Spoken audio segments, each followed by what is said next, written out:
Did anyone ever tell you that life after 80 would feel more like survival than living? Not many people say it out loud.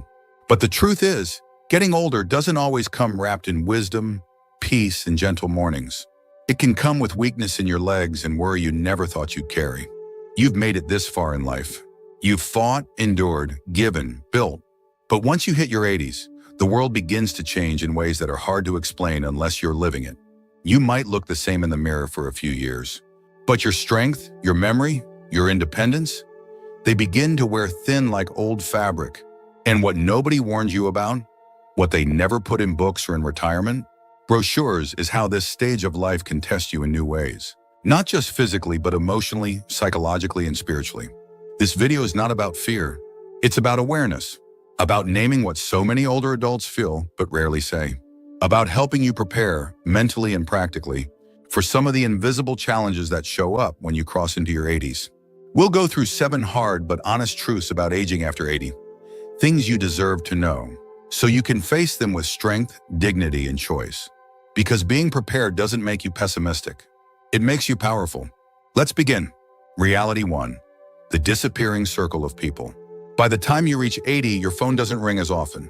Not because people don't care, but because many of them are no longer around to call. One of the most painful realities of old age is the quiet loss of your circle, friends passing away, neighbors moving to assisted living, even family becoming less available as they manage their own busy lives. It's not just about death. It's about absence, the kind that creeps in slowly. The lunch you used to share with a friend every Tuesday doesn't happen anymore.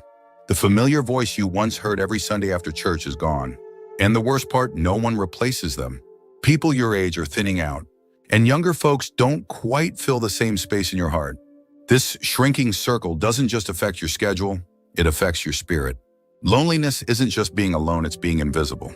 It's waking up and realizing that fewer people know your story, that fewer people remember you in your prime, that fewer people check if you're okay.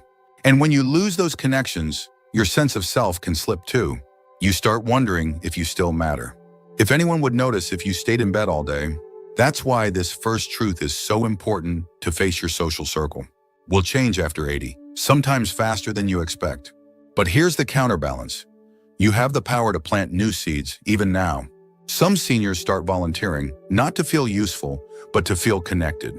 Others find joy in small, consistent interactions, like chatting with the same cashier at the local store or joining a library book club for seniors. The point isn't to rebuild what's gone. It's to make sure you're not drifting alone in silence. If you're over 80 and you've felt that emptiness, the ache of fewer familiar voices, you're not imagining it. It's one of the hardest transitions of aging, but naming it and reaching toward even one new connection can be a lifeline. Because while the past may be fading, your story is still unfolding, and someone somewhere still needs to hear it. Reality 2, the body's subtle rebellion. After 80, your body doesn't just age, it negotiates. One day, your knees work just fine. The next, they ache with every step. It's not the dramatic decline that gets most older. Folks, it's the quiet rebellion. The stiffness that wasn't there last week. The appetite that disappears without warning. The nap that feels more like a necessity than a choice. Many people expect their strength to fade gradually. But what surprises them is how inconsistent things become.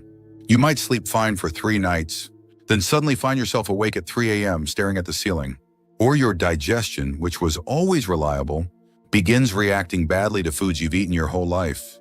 It's like your body keeps changing the rules without telling you.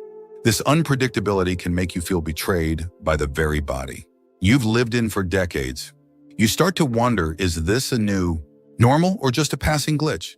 Should I see a doctor or wait it out? The not knowing wears you down. It's not just about pain. It's the emotional toll of not feeling steady in your own skin. And yet most people around you, especially younger ones, don't see it. You might look fine on the outside. You're still walking, still doing your chores, still cracking jokes. But they don't see how much energy it takes just to keep up that rhythm. They don't see the internal adjustments you're making, how you plan your errands around your good hours, how you skip meals just to avoid heartburn, how you sit down not because you're tired, but because standing makes your legs tremble. The hardest part is that this subtle breakdown doesn't stop, and it doesn't always follow a pattern. One day you feel young again, and it gives you hope. The next day you feel older than your age, and that hope slips. It's not weakness, it's the reality of the body, working harder to maintain the same functions. You're still you, but now you need to listen more carefully. Move more gently, rest more often. But here's something that helps routines, even simple ones. Drinking warm water first thing in the morning, stretching gently before bed, going outside for sunlight, even if just for 10 minutes. These little actions remind your body that you're still on its side, that you're not giving up. You're adjusting. And that's the quiet strength of aging well, not in resisting change, but in learning how to move with it. If you're still watching this video and finding these insights valuable, please comment number 2 below to let me know you're here. And if you haven't subscribed yet, I recommend you subscribe and turn on the bell so you don't miss any videos. Your support helps us continue creating good content to inform and inspire you. Now let's move forward. Reality 3, the shrinking circle of people. After 80, one of the hardest truths to face is this: your circle gets smaller. Sometimes it happens slowly, other times all at once. Friends you used to call weekly stop answering. Neighbors you shared coffee with move away or pass away. Even your own family, the ones who once needed you for everything, suddenly seem busy with their own lives. It's not always that people mean to pull away. Life just changes. Your children become grandparents themselves. Their time gets eaten up by jobs, grandkids, their health, their stress. And while they still love you, the phone calls become less frequent. The visits more rushed. The sense of belonging fainter. At first, you might tell yourself it's temporary. They're just busy this month. But weeks stretch into months. Birthdays go by with only a short text. Holidays feel quieter. You find yourself reminiscing more, replaying old conversations, holding on to memories, because new ones are harder to come by. There's also the social shift that comes with aging. Maybe you don't drive at night anymore. Maybe it's harder to hear in loud places. Maybe getting up and dressed for a gathering takes 3 times as much energy as it used to. So even when there are opportunities to connect, you hesitate. You want to go, but you weigh the cost. And many times the cost feels too high. This creates a dangerous loop. The less you connect, the more invisible you begin to feel. And the more invisible you feel, the easier it is for others to overlook you. It's not intentional, but it's real. And it's painful. One woman named Sandra, 84, shared that the loneliest part of her day wasn't being alone. It was realizing that no one was expecting her call. No one was waiting for her to show up. And when she missed an event at her local community center, no one even noticed. But here's what's important. Shrinking circles don't mean disappearing lives. You don't need a crowd to feel connected. 1 or 2 meaningful relationships, someone you can laugh with or just sit in silence with, can be enough. Sometimes that means reaching out, even when it feels awkward. Writing a letter instead of waiting for a call. Saying yes to a neighbor's invitation even when you'd rather stay home. It also helps to give your presence where it's needed. Mentor someone younger. Volunteer if you're able. Share your stories. You may feel like no one's listening, but someone is. And your life experience can be the anchor they need. Growing older doesn't mean becoming irrelevant, but staying visible does take effort. And it begins by remembering that while your circle may be smaller, your value hasn't shrunk at all. Reality 4, the burden of outliving others. There's a quiet kind of pain that comes with outliving the people you love. And after 80, this becomes more than just a possibility, it becomes a pattern.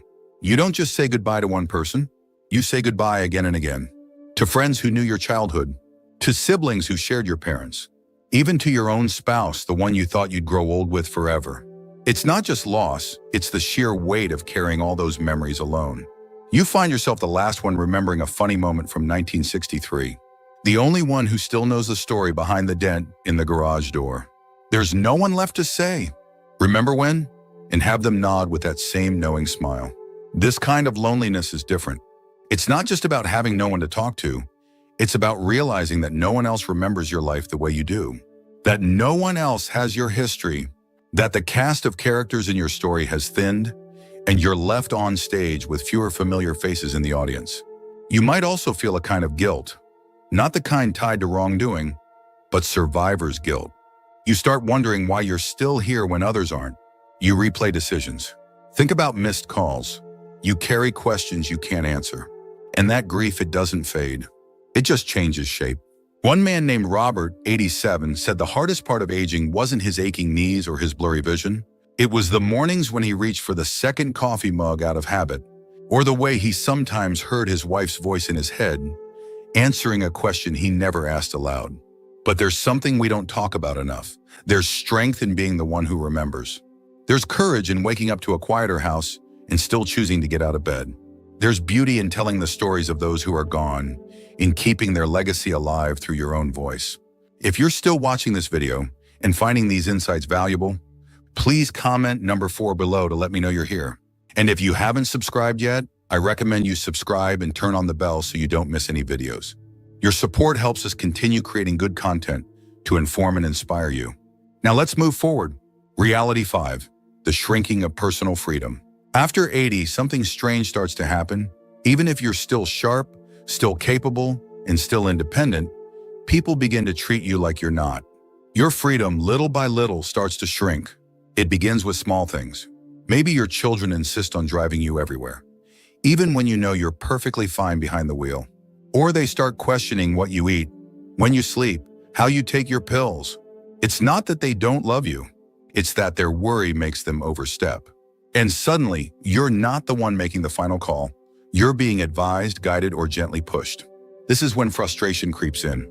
You know your own limits. You've earned the right to choose what matters. But the world around you starts deciding for you, as if old age cancels out a lifetime of judgment and self-control. You may even feel invisible in conversations, as if your preferences don't weigh as much as they used to. One woman named Joyce, 84, shared how her daughter started organizing every part of her day, from morning walks to what shows she watched. It came from love, but it made her feel like a child. Joyce said she felt like her independence was being slowly erased, not because she couldn't function, but because others assumed she couldn't. This is one of the quiet battles of aging, the struggle to hold on to your agency in a world that means well, but doesn't always listen. It's not about being stubborn. It's about dignity, about still having a say, about being asked, not told. But here's the part that matters: setting boundaries at this stage isn't selfish, it's necessary. You can say, I appreciate your help, but let me handle this. You can express when something doesn't sit right. The people who love you might be surprised at first, but over time, they'll learn to respect it. Because the truth is, the more you protect your independence, the longer you stay connected to the world in a way that matters. Choices, what to eat, who to visit, how to spend your time aren't just preferences. They're expressions of your identity. And no matter how old you are, your identity deserves space. Reality 6, the emotional cost of outliving others. One of the hardest things that comes after 80 isn't physical pain, it's emotional loss. You start to notice that the people who once filled your days, your phone calls, your holidays, begin to disappear. Old friends pass, siblings fade, sometimes even a spouse. And what's left behind isn't just sadness, it's a strange quietness that settles into your routines. Grief at this age doesn't always come in waves like it used to. It comes in stillness. You wake up and realize there's no one to call about a memory from 40 years ago. No one who really remembers you from your 20s. No one who understands the inside jokes, the way you used to laugh back then. That kind of loneliness isn't loud. It's just always there in the background, like an old radio humming softly. For many, this leads to a sense of being unanchored. Like you're floating in a world that keeps moving forward, while pieces of your past quietly vanish. And no one teaches you how to mourn that. No one prepares you for how much strength it takes just to keep showing up, smiling, eating, engaging, while carrying all that invisible weight. I remember a man named Charles, 87, who said, I've been to more funerals in the last 5 years than I can count. And every time a little piece of my life goes with them. That's a feeling a lot of people carry. They don't talk about it, not because they don't feel it, but because it's become a part of life. And yet, here's what keeps many people grounded: the decision to keep opening up to new people, even with the risk of more goodbyes. To keep finding reasons to laugh, to celebrate, to invite someone over for coffee, even if they're 30 years younger. Because staying connected isn't just a way to pass time, it's a way to stay alive on the inside. So if you're going through this right now, don't be ashamed of the sadness. Don't pretend it's not heavy. Just know that there's still space for joy, even if it comes in new forms, with new faces. Let the grief walk beside you, not stop you. That's how you keep going. If you're still watching this video and finding these insights valuable, please comment number 6 below to let me know you're here. And if you haven't subscribed yet, I recommend you subscribe and turn on the bell so you don't miss any videos. Your support helps us continue creating good content to inform and inspire you. Now let's move forward. Reality 7. Facing your own fragility with grace. After 80, one of the most humbling things you'll come to terms with is your own fragility. Not just in your bones or muscles, but in everyday things you used to take for granted. Tying your shoes, getting out of a low chair, holding a cup steady. It's not that you feel old every moment. It's that every small stumble, every minor ache reminds you that the body has limits now that weren't there before. And that realization, if you let it, can shake your confidence. It can make you second-guess going for walks alone, traveling, even cooking a meal. You begin to plan your day based not on what you want to do, but what you can safely do. And that shift, while practical, can start to make your world feel smaller. But here's the key: fragility is not weakness. It's wisdom in motion. It's your body telling you to move more carefully, to listen more closely. It's your life reminding you that you've been strong for so long, and now the strength is in adjusting with grace. I once met a woman named Nancy, 84, who said something I'll never forget. "I don't mind that I need a cane now. I earned it." It's a reminder that I've walked a long, meaningful road, and I'm still going. That mindset, that's everything. Because while some people try to hide their limitations or pretend they're still 60, others find strength in adapting. They use tools. They ask for help. They take their time. And in doing so, they preserve their independence longer than those who refuse to accept the truth of their body's changes. So don't fight your fragility. Learn to work with it. Strength after 80 isn't about pushing through pain or proving you can do everything on your own. It's about choosing what matters most, preserving your energy, and continuing to show up, present, grateful, and wise. What matters most is how you carry yourself through it all, with courage, dignity, and a quiet kind of strength that only those who've lived long enough can understand.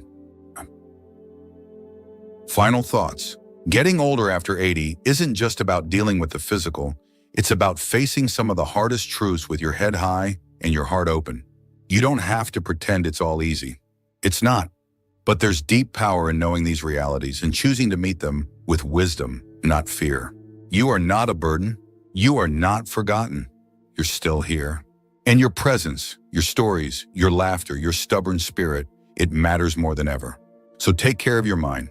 Don't hide your emotions. Accept the loneliness, but don't give in to it. Stay curious. Stay open. Be honest about money, but never lose your generosity. Choose kindness. And when your body slows down, walk with pride anyway. Thank you for joining us today. We'd love to hear from you. Leave a comment below and share one thing you learned today and how you plan to use it in your life. Your thoughts are important to us, so don't hesitate to share them. Reading your comments gives us great motivation and encouragement. If you enjoyed this video and found it helpful, please like, subscribe, and share. Your support helps us continue creating good content to inform and inspire you. Thanks for watching, and we look forward to seeing you in the next video.